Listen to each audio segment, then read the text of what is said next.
Do you ever wonder why some guns in Cold War feel like they're shooting blanks? Have you ever seen someone drop a nuclear in a game with the Gallo and you say to yourself, why can't I do that? Well, today we're going to be answering that question for you. What is up, ProGuides family? It's your host, Sergeant Frost, and today we have a very informative video for you guys. Today, we're talking about 3 guns you are using wrong in Cold War and how you can fix them. Before we get into the video, you guys know what time it is. That is right, it is time for our question of the day. Today's question is, do you think that shotguns should be a secondary weapon class in Cold War, or should they go back to being normal and being counted as primaries? Personally, I think that the shotguns in Cold War are built different and should be definitely in the primaries category of weapons. Let us know in the comment section down below what your answer is. Let's not waste any more time and hop right into the video. If you've played Call of Duties from the past, you are more than likely familiar with the fan favorite Barrett 50 cal sniper rifle. The good news for us in Cold War is that this gun has returned in all of its glory and has been renamed to the M82. The bad news is that this thing is a shell of its former self and does not perform like the old 50 cal that we all knew and loved. Don't worry, for our first topic of the day, we're going to teach you how to build the M82 the right way so you won't need to suffer any longer. The first mistake with the M82 is that many people build this gun wrong and they don't realize it. The M82 does not have the same stats or properties of the other sniper rifles in Cold War, so you must build around its weaknesses in order to unlock its true potential. This gun is not meant for you to run around trying to collect quickscope montage clips and go for unnecessary plays trying to jump off buildings and hit 360 no-scopes. This gun is a powerful, long-range, semi-auto sniper that is meant for holding down lanes, engaging multiple targets at once, and keeping enemy vehicles at bay. The 50 cal is an anti-armor rifle in real life that has the potential to disintegrate human targets at range. So let's start off by building it to do just that. The first thing you need to put on your class to improve your potential with the M82 is equip the Gunfighter wildcard. This will allow us to have all 8 attachments on our gun, which will improve the efficiency and overall power of our M82 build.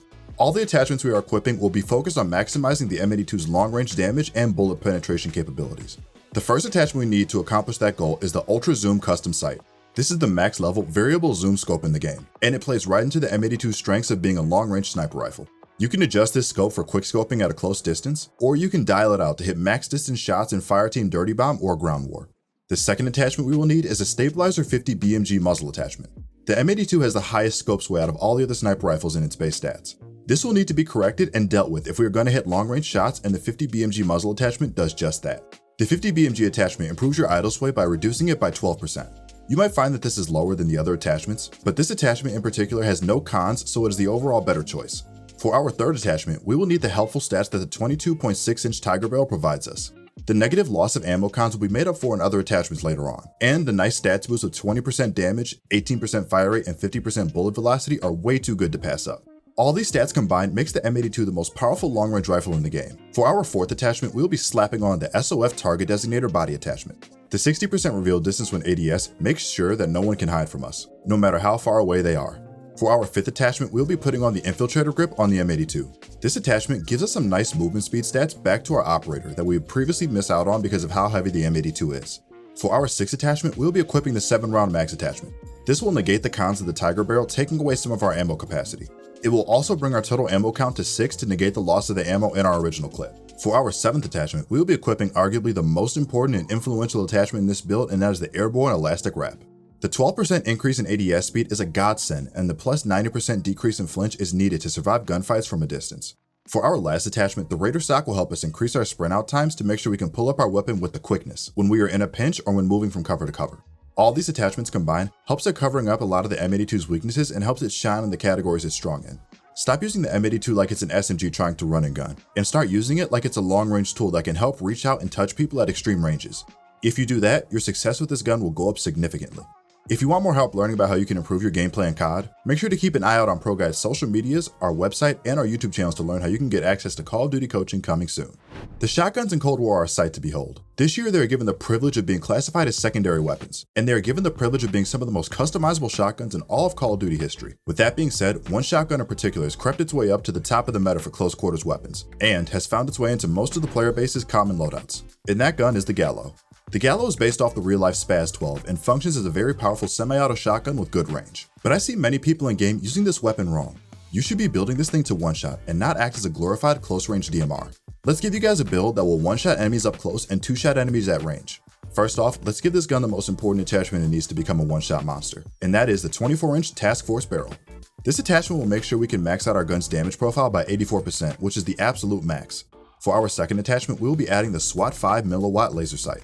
This is the best body attachment for the Gallo because it reduces hipfire spread by 35% and only has a slight penalty to our ADS time by 8%. This will make running and gunning with the Gallo easier because when combined with the Gung Ho perk, you won't need to ever stop running when you one-shot people. For our third attachment, we'll be adding a 12-round tube mag to give us a surplus of ammo to engage as many people as possible. For our fourth attachment, we'll want the field tape grip. Having 90% flinch resistance means we can challenge people in close quarters and won't have to worry about our aim being interfered with. Flinch resistance is an overall nice stat to have for close quarters weapons and will allow you the chance to win many aim duels you might not have otherwise. And for our final attachment, we'll be adding the wire stock. The wire stock gives us the best sprint out fire time without having to sacrifice any other stats the other attachments would have. Sprint to fire time is crucial for shotguns, submachine guns, and pistols. These are close quarters weapons that rely on you stopping on a dime and raising your weapon to fire as quick as possible. Sprint out time helps reduce the time between full sprinting and raising your weapon to an aim down sights position. This is a must-have for CQC guns in Cold War. Now with our build complete, you will be one-shotting your enemies in close quarters, and you can two-shot people with well-placed shots at a considerably long range for a shotgun. You can replicate this build with the Howard 77 shotgun and get similar results as well. The shotguns in Cold War unfortunately have very low damage and damage range when they have no attachments, and this makes it very hard for them to one-shot and do consistent damage. So it's on us to learn how to min-max attachments and bring out the best in these weapons. It's no secret that the tactical rifles have came out swinging in the Cold War meta since the game's launch. Every single tactical rifle is viable and even overpowered in their own way, but there's one gun that is making people rage quit lobbies and uninstall their games, and that is the AUG tactical rifle. This gun is the one burst king in all of Cold War, and we recommend you level this thing up before Warzone drops. Today, we're going to be giving you an AUG sniper build that extends your one burst damage to ridiculous ranges, while giving you minimal recoil in the process. Make sure for this build you take the Gunfighter wildcard, because this build is going to need all 8 attachment slots to build this weapon to its true potential. First off, the AUG is a comfort gun when it comes to aiming, so for your optic choice you can choose whichever one you find the most success with. For our second attachment, we will be adding the Agency Silencer. The lack of muzzle flash with decreased vertical recoil is a combo that the AUG needs if we're going to beam people at mid to long range. Oh, and the fact that we can be quiet and stay off the radar is an attribute that we cannot pass up. For our third attachment, and one of the most important, we will be adding the 19-inch match grade barrel.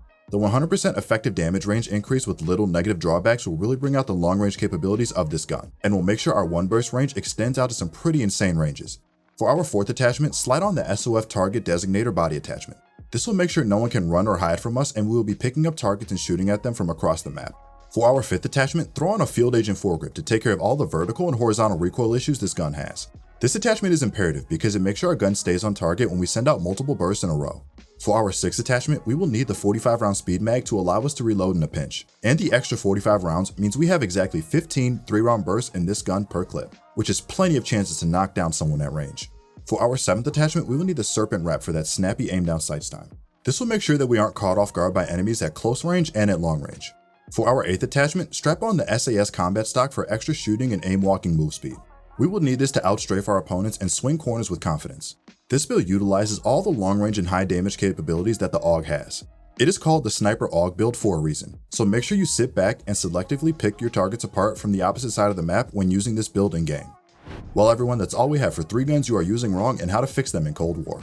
If you liked the video, then be sure to drop a like and consider subscribing if you enjoyed the content. We upload new videos just like this one every single day, and the best way to stay notified of that is by ringing that notification bell. Don't forget to check out ProGuides.com to gain some access to some truly amazing coaching. Stay safe out there, and I will see you all again very soon.